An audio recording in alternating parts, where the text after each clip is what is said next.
Flashback 2014. I got married and I moved to the US. As an immigrant, I went there on a dependent visa, which didn't give me the option to work or earn. I had expected my new life to be full of different things, and I had mentally prepared myself for it. However, in reality, it was even more intense in all its aspects. There was too much cooking, cleaning, a high cost of living, harsh Chicago winters minus 20 degrees Celsius, and my husband's long hours of work. My life before the year 2013 was very different. Being a very social and extrovert person, I had always been surrounded by friends, family, work, and social events. I was not enjoying my life there. I would feel empty and alone, spending most of the time by myself. And this emptiness was taking away from me the power to rebuild my life. I was one of those who was so unaccustomed to being alone since I had always been surrounded by other people. I realized I had hit rock bottom.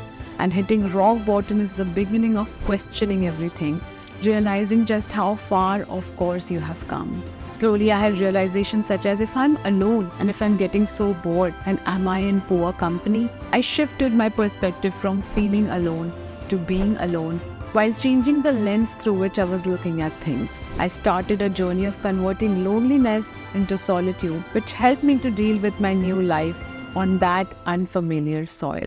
Spending time in solitude strengthened me mentally, making me more self-aware and emotionally self-reliant, reducing my dependency on others for emotional support. And this experience of mine brings me to my first point, which is spend time with yourself in solitude. If you want to boost your mental health. We are social animals and social connections are very important. But we also have a solid need to spend time with our own self. A healthy balance is needed to improve your mental health. Engage in activities solo, such as trekking, cycling, or even dining at a restaurant. You don't have to constantly seek company of others. Don't wait for others to join in. Embrace the freedom, perspective, and clarity that comes with spending time alone. People may come and go, but we have to spend our whole life with our own self. Solitude gives you a better understanding of yourself and allows you to recharge, leading to improved mental health and emotional well-being. The second is do, say, and behave as you want to, not as others expect you to. A lot of times we conform to what is considered acceptable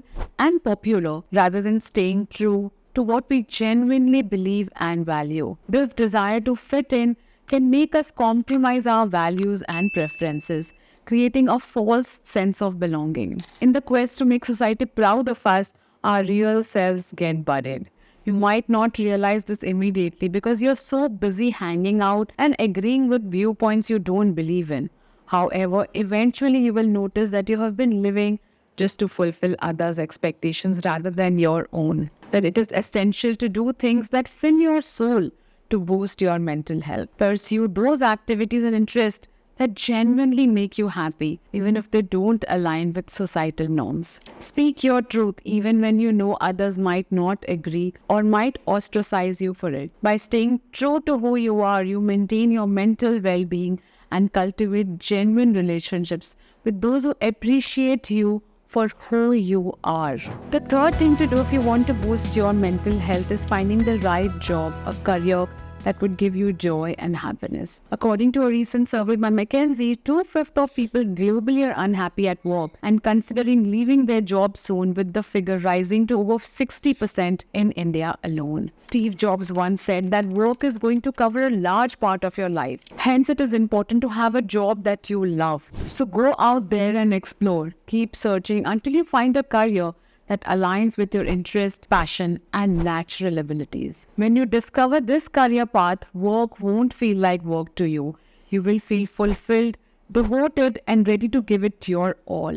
And once you are dedicated to what you love doing, success, whether it's money, fame, or recognition, will naturally follow. One thing that I'm proud of is that I have been able to make a career that I truly love and enjoy. The fourth is spending time with nature. Spending time in nature enhances self-awareness, calms the mind, and restores our spirit, offering a quiet space to connect with oneself. It shifts your focus away from daily chaos, making you more appreciative of the little joys in your surroundings. Today, it's common for people to watch sunrise and sunset on their phone screens rather than experiencing them firsthand. Take your family to a vacation in a jungle, in a natural setting, and see how engaged and happy you become. Being exposed to elements like water, soil, and sunlight helps keep you balanced and grounded, benefiting your overall well-being. The next is journaling. Journaling is a powerful tool that goes beyond just thinking.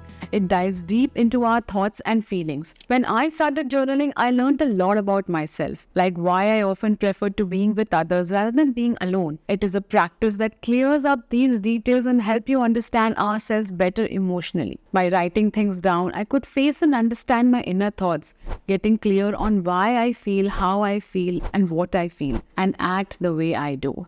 In essence, journaling is a practice that fosters self-awareness and emotional clarity, helping individuals navigate life with greater insight and authenticity. The next and a very relevant one is staying away from social media. It's crucial for our mental well-being. It prevents unfair comparison and preserves our attention span. Moreover, frequent social media use affects our brain's dopamine system, creating a loop where we seek more likes and comments for instant gratification. This dopamine rush can disrupt our ability to focus and lead to addictive behaviors online. Taking breaks from social media allows us to reconnect with ourselves, reduce stress, and regain perspective on what truly matters in our lives. One strategy that worked for me is to make my social media apps hard to reach. I've removed them from my home screen and planning for my social media time. Suppose if I am able to complete 2 of my goals for the day, I reward myself with 30 minutes of social media. This prevents me from feeling guilty for wasted time on social media. The next is eating the right kind of foods, those that boost your mental agility. Have you ever tried drinking a glass of ashgout juice? It gives you enormous amount of energy while keeping you incredibly calm. Daily consumption of honey can also work wonders, especially if you have children at home. Bring back soaked nuts and salads in your everyday routine. Many of the ingredients that our mind needs are lost when we are cooking them at high temperature. Seeds like chia seeds, sunflower seeds, and flax seeds help strengthen the mind. Fruits such as banana, papaya, and oranges too. Focus on foods that help clean your colon, like leafy greens and whole grains yogurt. An unclean colon can cause psychological disturbance. Therefore, eating the right foods not only strengthens your body but also keeps your mind clear and focused. The next is exercising. Exercising is a vital component for improving mental health. Physical activity not only helps in maintaining physical fitness but also plays a crucial role in enhancing psychological well-being. Regular exercise stimulates the release of endorphins. Exercise is a natural mood elevator that reduces stress, anxiety, and depression. It promotes better sleep quality, boosts self-esteem, and enhances cognitive function. Whether it's a vigorous gym workout, a refreshing walk outdoors, or a calming yoga session. Personally, during my time in the US, when stress weighed heavily on me, joining a gym proved to be a transformative experience, providing a boost to my mental health.